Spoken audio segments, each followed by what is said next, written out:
Hello दोस्तो, आजच्या नवीन कथेमध्ये आपल्या सर्वांचं स्वागत आहे. आजच्या नवीन कथेचं नाव आहे हरवलेली अनोखी अंगठी. गावाकडचं जुनं घर. पिढ्यानपिढ्या एकाच घरात वाढलेलं मोठं कुटुंब. त्या घरात एक कौटुंबिक दागिना, सोन्याची जुनी अंगठी. परंपरेनुसार घरातील ज्येष्ठ स्त्रीच्या हाती ती अंगठी दिली जायची. असं मानलं जायचं की त्या अंगठीत घराचं रक्षण करण्याची अद्भुत ताकद आहे. पण एके रात्री अचानक ती अंगठी हरवली. घरातली मंडळी थक्क झाली. शोध सुरू झाला पण कुठेच सापडली नाही आणि मग सुरू झाला रहस्यमय खेळ.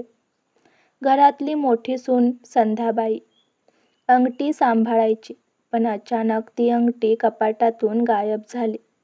मी तर नेहमीप्रमाणे डबीत ठेवली होती, संध्याबाई रडवेल्या स्वरात म्हणाल्या.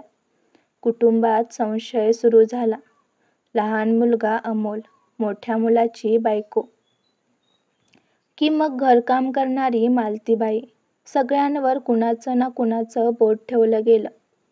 हरवल्यानंतर आठवडाभरानं घरातलं लहान मूल गौरव बागेत खेळताना म्हणालं, आई बघ ना, झाडाखाली अंगठी सापडलीय. सगळे धावत गेले. खरंच तीच कौटुंबिक अंगठी. पण कोणीच मान्य करायला तयार नव्हतं की ती तिथे कशी पोहोचली. संध्याबाईंनी ती परत डबीत ठेवली. 2 दिवसांनी पुन्हा अंगठी डबीतून गायब झाली. यावेळी संपूर्ण घर शोधलं गेलं. अंगठी मात्र हॉलमधल्या देवघरासमोर ठेवलेली सापडली. ही अंगठी देवघरासमोर कोण ठेवून जातंय? अमोल गोंधळून म्हणाला. मुलं घाबरली. वडील मंडळी शांत बसली. काहीतरी अदृश्य संदेश आहे असं सगळ्यांना वाटू लागलं. पुढचे काही दिवस अंगठी वेगवेगळ्या ठिकाणी सापडत राहिली.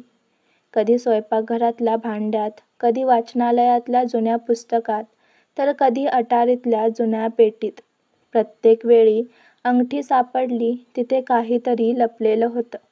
जुनं पत्र, विसरलेली वही किंवा एखादा फोटो. जणू कोणीतरी घराला काही सांगत होतं. अटारीतल्या पेटीत अंगठीसोबत एक पत्र सापडलं.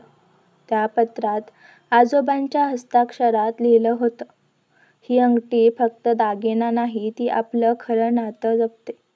या अंगठीत एक गुपित आहे. घरातील रक्ताचं नातं कधीच खोटं नसतं, पण संपत्तीवरून नातं ढासळतं. घरात शांतता पसरली.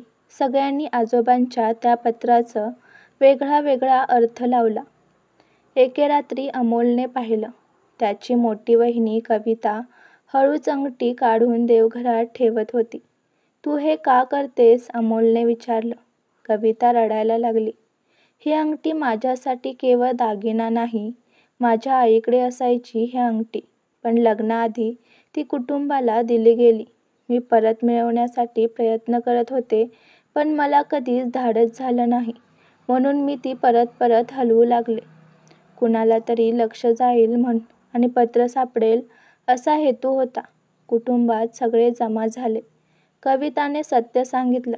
संध्याबाईंनी तिचा हात धरला. मुली, अंगठी दागिना असला तरी नात्यापेक्षा मोठा नाही. तुझं खरं नातं या घरात आहे. ते टिकवणं महत्त्वाचं. संपूर्ण कुटुंबानं ठरवलं अंगठी घराच्या तिजोरीत ठेवायची, पण ती फक्त दागिना म्हणून नव्हे तर नात्यांचं प्रतीक म्हणून. हरवलेली अंगठी सगळ्यांना एकत्र आणून गेली. घरातील तणाव, संशय, कारस्थान सगळं त्या रहस्याने नाहीसं झालं. आता ती अंगठी फक्त धातू नव्हती तर एक जिवंत संदेश होती. नातं हे विश्वासानं टिकतं, दागिन्यानं नाही. आजची कथा आवडला असल्यास व्हिडिओला लाईक करा, चॅनलला सबस्क्राईब करा आणि कथा कशी वाटली हे कमेंटद्वारे जरूर कळवा. व्हिडिओ जास्तीत जास्त शेअर करा. धन्यवाद.